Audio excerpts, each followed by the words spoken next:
तो दोस्तों अपनी भोजपुरी इंडस्ट्री इसलिए भी बहुत ज्यादा बदनाम है कि इस इंडस्ट्री में हर एक टॉपिक पर गाने बनते हैं। जैसे कि आप सबने देखा ही होगा कि कोरोना जैसे टॉपिक पर भी भोजपुरी में कई अश्लील गाने बने थे।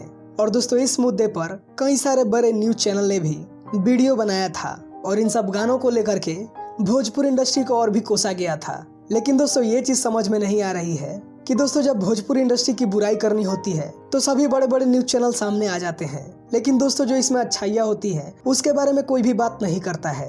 हालांकि दोस्तों आपको क्या लगता है, भोजपुरी फिल्मों में सिर्फ अश्लीलता और गंदगी ही फैलाई जाती है या फिर इस इंडस्ट्री में कई अच्छी चीजें भी होती है? आप कमेंट में जरूर बताइएगा।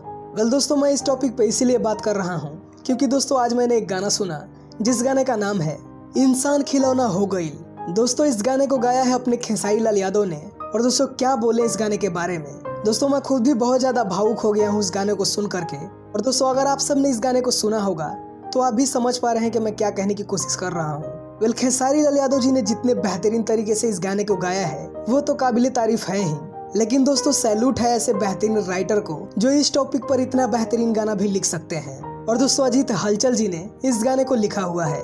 दोस्तों बात सिर्फ यहीं खत्म नहीं होती है, खेसारी लाल के अलावा भी समर सिंह जी ने भी एक बेहतरीन गाना गाया है जिस गाने का नाम है ऑक्सीजन ना मिलल।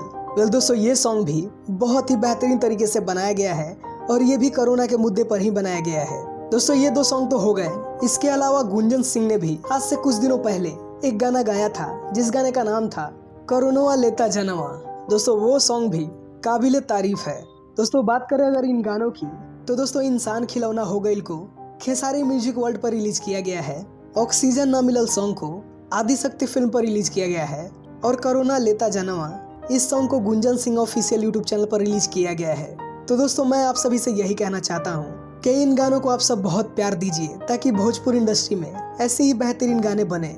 और दोस्तों ये न्यूज चैनल वाले जो भोजपुरी इंडस्ट्री को सिर्फ बदनाम करने में लगे रहते हैं, हमारी सलाह यही होगी कि आप भोजपुरी इंडस्ट्री में हो रही अच्छाइयों पर भी ध्यान दीजिए। अब आप वीडियो क्यों नहीं बनाते हैं कि भोजपुरी इंडस्ट्री में कोरोना टॉपिक पर सिर्फ अश्लील गाने ही नहीं बने हैं, कई ऐसे बेहतरीन गाने बन रहे हैं जो कि शायद और किसी भी इंडस्ट्री में नहीं बन रही है।